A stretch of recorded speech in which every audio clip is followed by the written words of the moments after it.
In 1907, Britain and France embraced Russia. They used honey,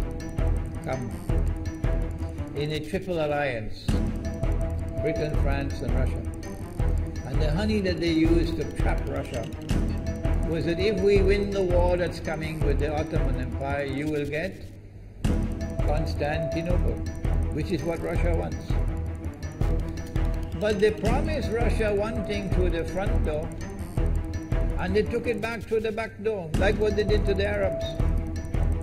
These are people with PhDs in deception.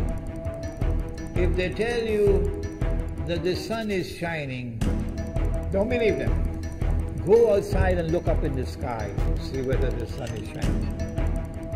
When the Russian army had fought in the First World War and had suffered the most losses, the brunt of the kill were Russians, and they were now winning the war, and the Ottoman Empire was collapsing, and the Russian army is only an arm's length away from Constantinople. They don't want Russia to get Constantinople. No. So what did they do? Russian Jews organized and executed the Bolshevik Revolution, which overthrew the Russian monarchy. They killed the Tsar and the whole family, overthrew the government, and took Russia out of the war. So the Russian army had to stop in its tracks and could not go to Constantinople. In other words, the Russian Jews stabbed Russia in the back. They did more than that. They brought communism. Communism is not Russian. These dum-dums don't understand. Communism was created to destroy Russia. Why don't these dum-dums understand it? Communism is not Russian. Communism was created to destroy Russia, to destroy the Russian Orthodox Church. So they brought communism in the Soviet Union.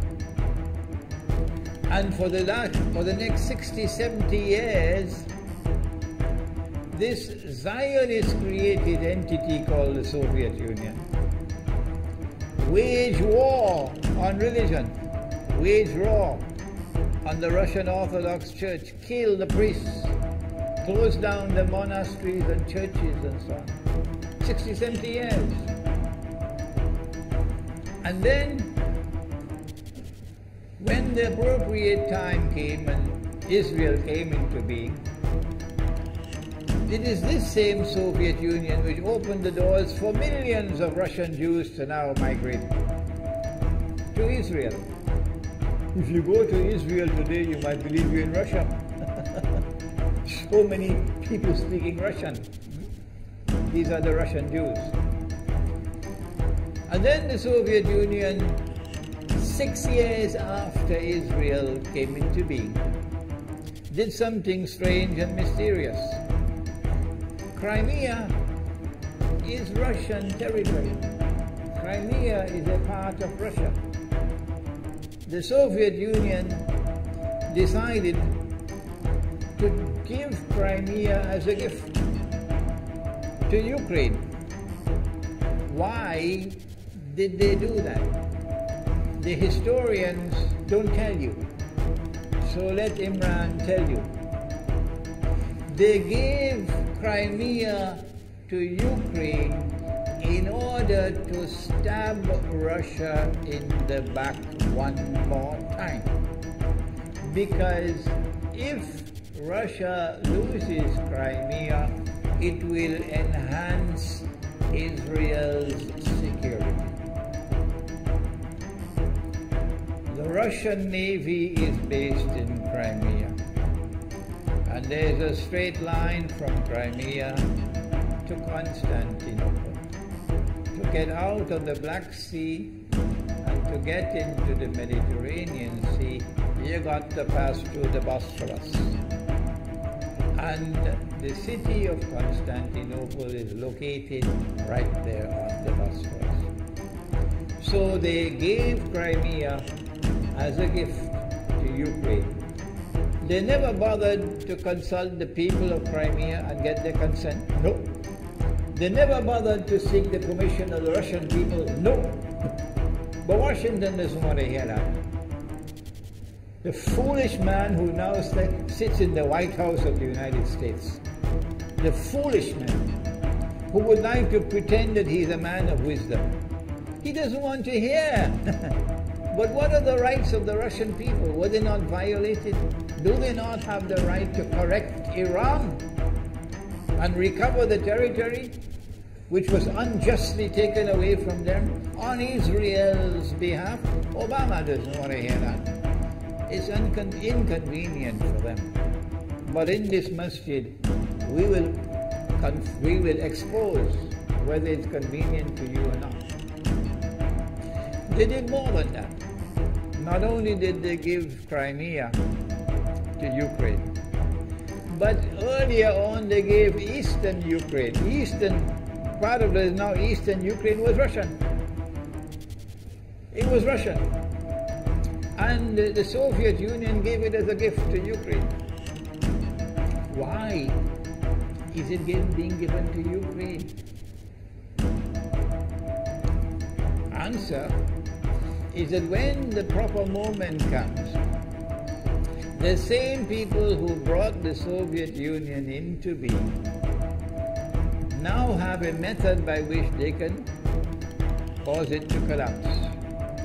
The method that they're using now in Venezuela, popular demonstrations, they did it in Egypt, they did it in Tunisia. They are masters of that. They did it with the Soviet Union. I used to think that the Soviet Union collapsed because of Allah's kindness. But I was wrong. No, it was the Zionists who brought down the Soviet Union because they didn't need it anymore. Like tomorrow they wouldn't need you anymore, Saudi Arabia. And they wouldn't need you anymore, Islamabad. When will you understand that? They just throw you to the dogs. You served them long enough. So they brought down the Soviet Union. Why? So that Ukraine might emerge as an independent state. That's danger for Russia. They've prepared the way. And now Ukraine emerges as an independent state. So the rope is around Russia's neck now. And from that day, when the Soviet Union collapsed, until yesterday, the relationship between Russia and Ukraine was always problematic. But the people of Ukraine still had the good sense and wisdom to appoint a government that was pro-Russian.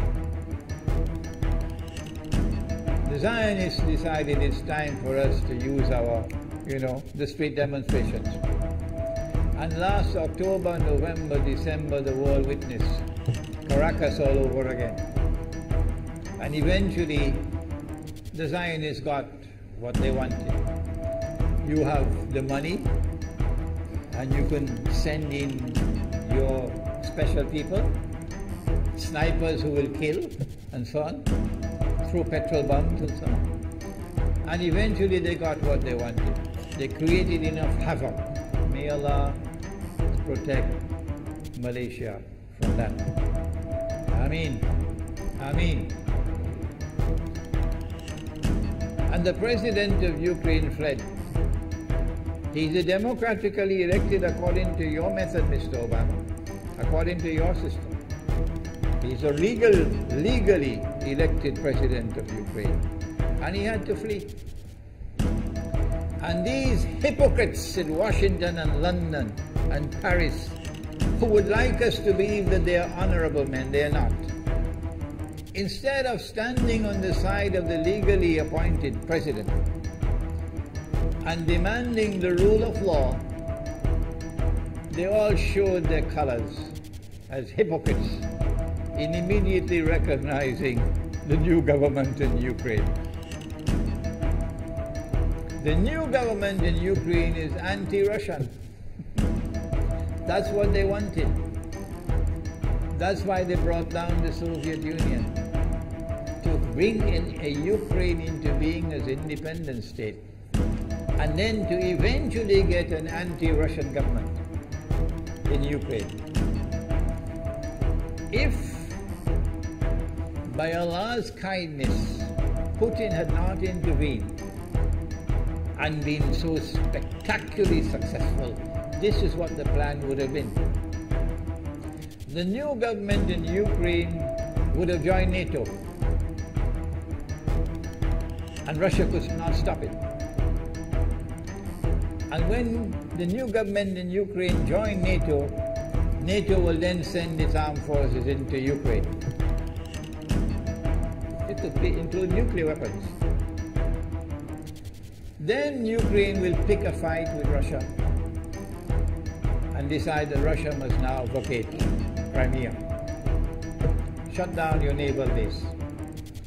The rope is now tightened around your neck. Russia has to put its tail between its legs and withdraw its fleet, Black Sea Fleet, from Crimea. Russia is no longer a naval power. Quick crack, you finish. And Israel will celebrate. That was the master plan. But Allah planned, and Allah's plan was successful. And it is time for the Muslim world to recognize and to see, I cannot influence governments, so what can I do? Don't bother, you waste your time with governments. But the people can understand that this was Allah's plan. They planned, the enemy planned for so long, and at the last moment Allah intervened. And Putin was able to get the people of Crimea to vote in a referendum. And they voted 90-something% in favor of returning to Russia. They were a part of Russia, and they want to return to Russia. So Putin was successful in delivering to the Zionist movement